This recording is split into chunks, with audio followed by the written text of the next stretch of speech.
Hi there, students. Let's look at some idioms with knife and knives. Okay, so the first one is to bring a knife to a gunfight. I think particularly often, don't bring a knife to a gunfight, warning somebody. This means to be unprepared for a difficult situation, to arrive somewhere and you're not prepared, to enter into a confrontation or another difficult situation and you haven't got the right equipment, or you're just not prepared.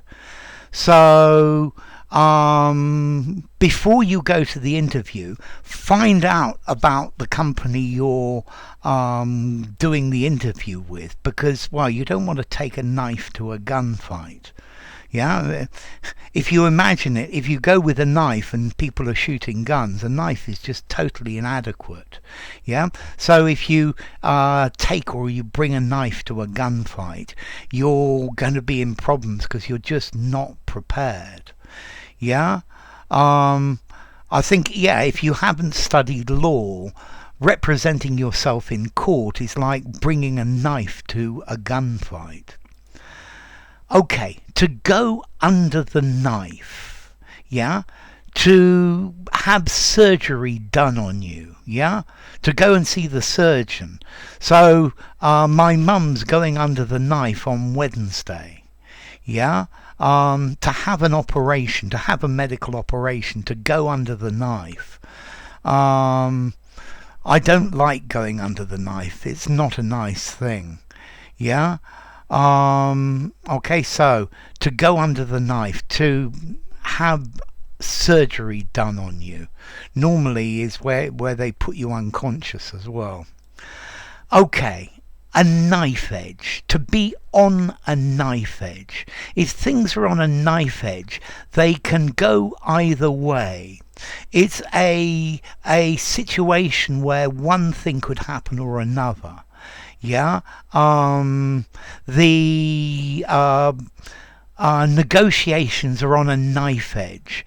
They could fail or succeed with the slightest thing.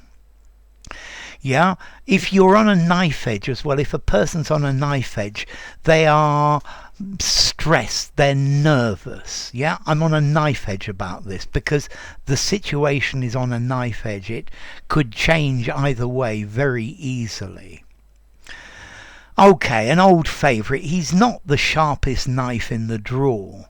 He's not very intelligent. He's a bit dim-witted, he's a bit stupid. His new girlfriend is not the sharpest knife in the drawer.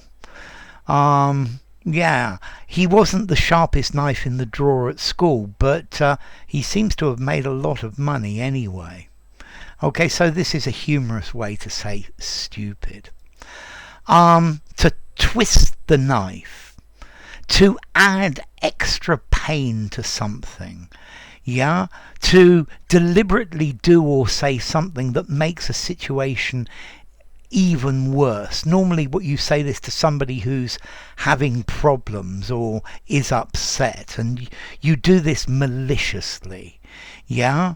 Okay, so we had an argument and she said that she had never loved me. Just to twist the knife, just to make the situation worse. I think this is, you stab someone and if you twist the knife, it hurts even more. Okay, so just to twist the knife, we celebrated on the pitch. Okay, just to make things more painful, to remind somebody about something that they're already upset about. And then an atmosphere you could cut with a knife. The atmosphere was so thick that you could cut it with a knife. To cut the atmosphere with a knife. It means a very tense situation. Maybe it's at the point where people are going to start shouting at each other or hitting each other. Okay, so a situation where with an atmosphere that you could cut a knife, there's a great feeling of tension tension, a tense atmosphere. Yeah, that there's just this atmosphere about the place. There was so much tension, an atmosphere that you could cut with a knife. So let's just go through them and look at the formality. To bring a knife to a gunfight, 4 informality. Yeah, not to be suitably equipped for something difficult. To go under the knife, 3.5 informality. To have a medical operation. On a knife edge, 4.5 informality. A stressful situation that could go either way. Not the sharpest knife in the drawer, 3.5 informality, meaning stupid. And then to twist the knife or to turn the knife, I think maybe 4.5 informality. To exacerbate somebody's pain, to remind them about something they're already a bit sensitive about it. Yeah, to be malicious and make the situation worse. So enough. If you enjoyed the video, give it a rating, subscribe to my channel, and I'll see you soon. Bye for now. Knife idioms.